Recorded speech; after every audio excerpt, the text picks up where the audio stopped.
Can the Detroit Lions bounce back after the bye week? They've rested up, hopefully recuperated. Can they beat the Dallas Cowboys in Dallas? Eric, what do you think? I'm not gonna lie to y'all or fool y'all or suck y'all in no more. I did enough with the Kool-Aid. I did enough with, psyching up for the fan. Let's just be real now. Nah, it's not gonna happen. It's not. And it's not Really? because they can't. It's not because it's impossible. They have a chance to do it, but I'm answering the question, will they? No, it's not gonna happen. I'm sold on that at this point. I'm excited to see the team come back and be healthy because I at least want to get a general synopsis of that.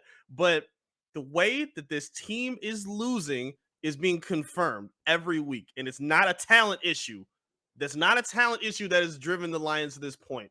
And I don't believe going into Dallas with a Dak Prescott who's motivated to submit and cement his job back, even with Cooper Rush throwing the 3 picks. He's like, they're still, excited about him. Seeing where Dallas is with their defense, Micah Parsons possibly going to have a fierce game against our offensive line. I don't have any faith that the Lions can turn it around. I don't think it's going to happen with this week against this team.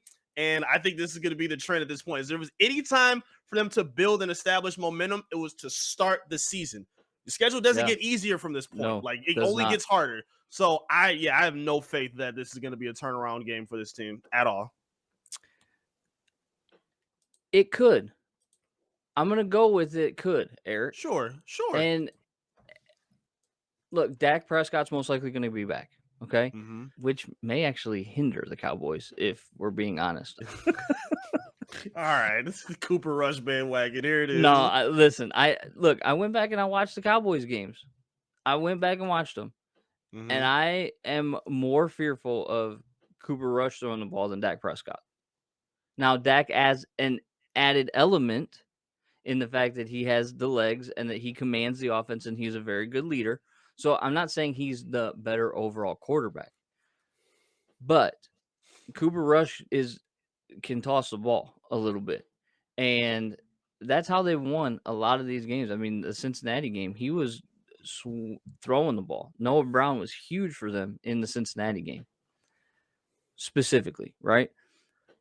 You think I'm crazy, and I understand that you think that I'm crazy. Yeah, I do. But I just don't think that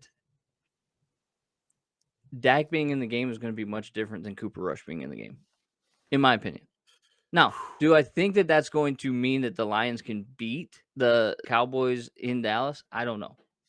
There's a lot of things that I think the Lions hopefully got cleaned up over this bye week. I did an article on Aiden Hutchinson and the roles that they kind of moved him to. In the first 5 games, he was playing a consistently strong side defensive end in like a 7 technique, and they were trying to move him. Eric, going back and watching the film, I think we actually need to make a correction because they actually were moving him more inside. Okay. They had him and Charles Harris on, the same side most of the time with Hutch inside, and they would stunt or cross or, twist or whatever. And it wasn't working. It wasn't working at all. But then in the Patriots game, what they did is 95% of his snaps, he was playing in a wide 9, which is way outside the defensive end. The Jim Schwartz, Yep. The Jim Schwartz technique, yep. But on the weak side specifically. And if you look at his PFF grades, Hutchinson through the first 4 games averaged 58.4 on PFF. Mm-hmm. In game 5, week 5, when he played the Patriots in this new role, he was at 80. So a significant difference over the first 4 weeks. Right. I think that being more comfortable and having more time to work into that, I think having the ability or trying to find a way to keep Ezekiel Elliott down. Because for whatever reason, the Dallas Cowboys are loving feeding Ezekiel Elliott when they have a more dynamic back in their backfield than Tony Pollard. Right. So if they can be stubborn and continue to feed Ezekiel Elliott, and Dak Prescott's coming back on a comeback game, and the Lions now definitely have a chip on their shoulder and something to prove, even though I don't know if that's really speaking that much for anything because they've had something to prove all season and haven't done it. Right. I think they can bounce back. But when you look at the upcoming schedule, Dallas, Miami, Green Bay. Cooked. So you have them 1-7? Yeah. At this point, again, if there was any time where you wanted to get hot, it was before Thanksgiving. For sure. Like that's where Well, you're gonna see the it better Bills. be before Thanksgiving because Exactly. you need to forfeit that game and host a Right, potluck. 100%. But see, that's a game where you can afford a loss or a beatdown where it doesn't hurt as bad. Playing against a rookie fourth round third stringer for the Patriots or the team that's ran by Matt Patricia, that's not somebody you should be getting blown out by. And that's the problem that I have in giving them the benefit of this doubt. It's not the players, it's not their talent level, it's the ways that they're losing in terms of coaching. Because we Okay. just saw this week alone the Jets go on the road and beat the Packers. We Sure. just saw the Falcons beat the Niners. Like we see the Giants.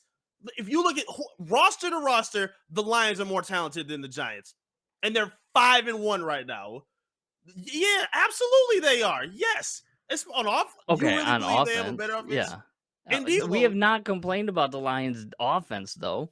right, but then the beginning of the Jets don't have that many like household names of their defense like that either. Like their bet, Kayvon just got back into the lineup. He's been hurt, and they still managed to win games without him. Like Kenny Galladay was supposed to be their number one receiver, their number one guy. He's not even doing anything. He's still finding ways to win games. Daniel Jones is their quarterback, and they're still finding ways to win games. Like it's no excuse for that. It's like the Seattle Seahawks, same thing.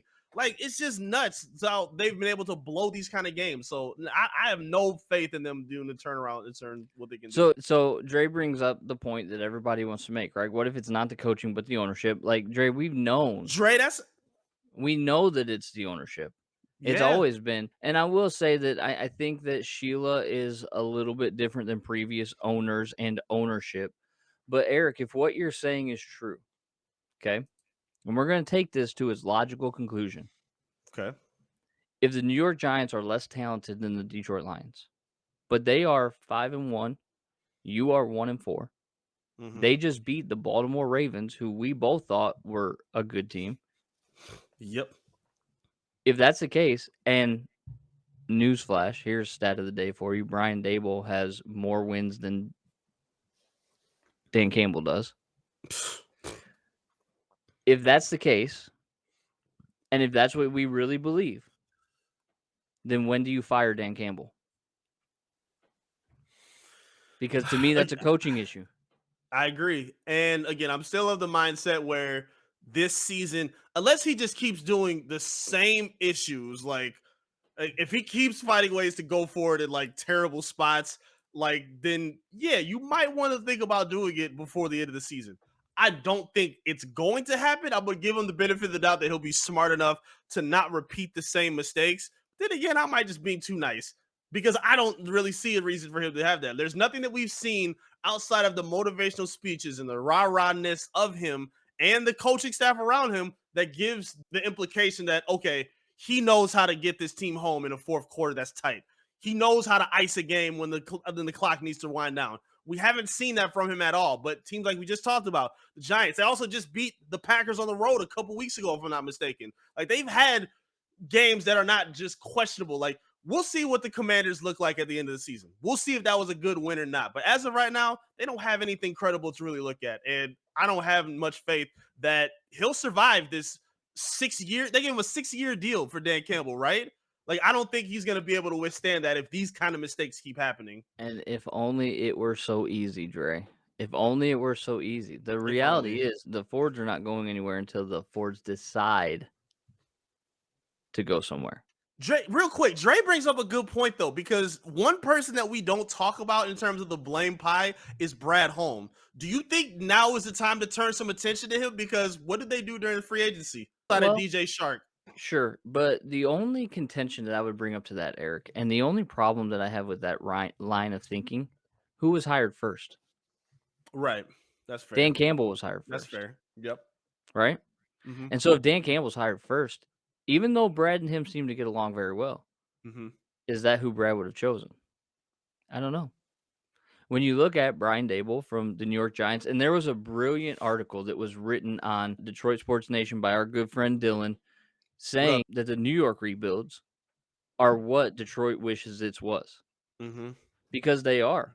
the Jets have 3 road wins this year with a coach that is from our backyard and most likely should have been the head coach of the Detroit Lions. Mm-hmm. They They interview did. Robert Saleh first. They did, and then yeah. let him go to the Jets, and the Jets did not let him come back to Detroit. No. Everybody was so Which, confused after smart. that. Good for Yeah. them. Good for the New York Jets.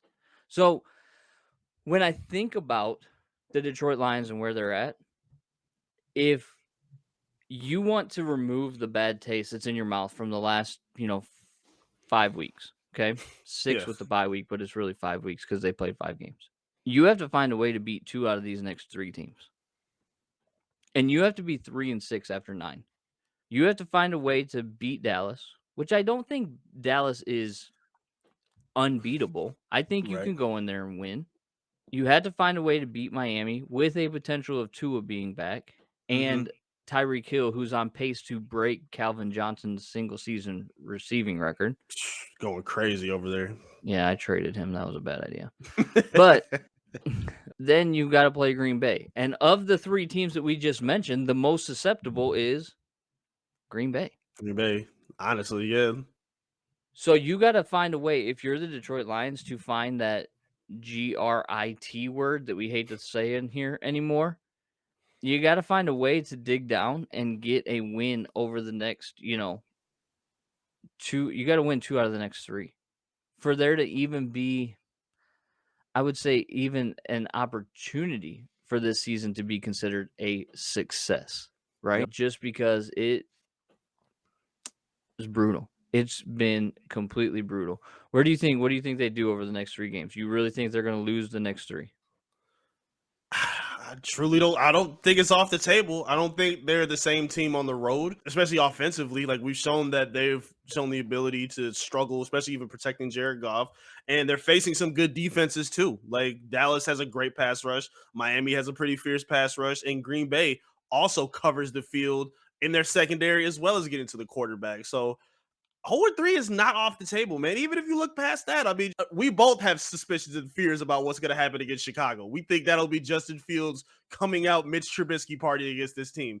Like 0-3 is not off the table for this team. And if they don't find a way to put things together consistently and show that they can, again, I'm taking injuries off the table at this point.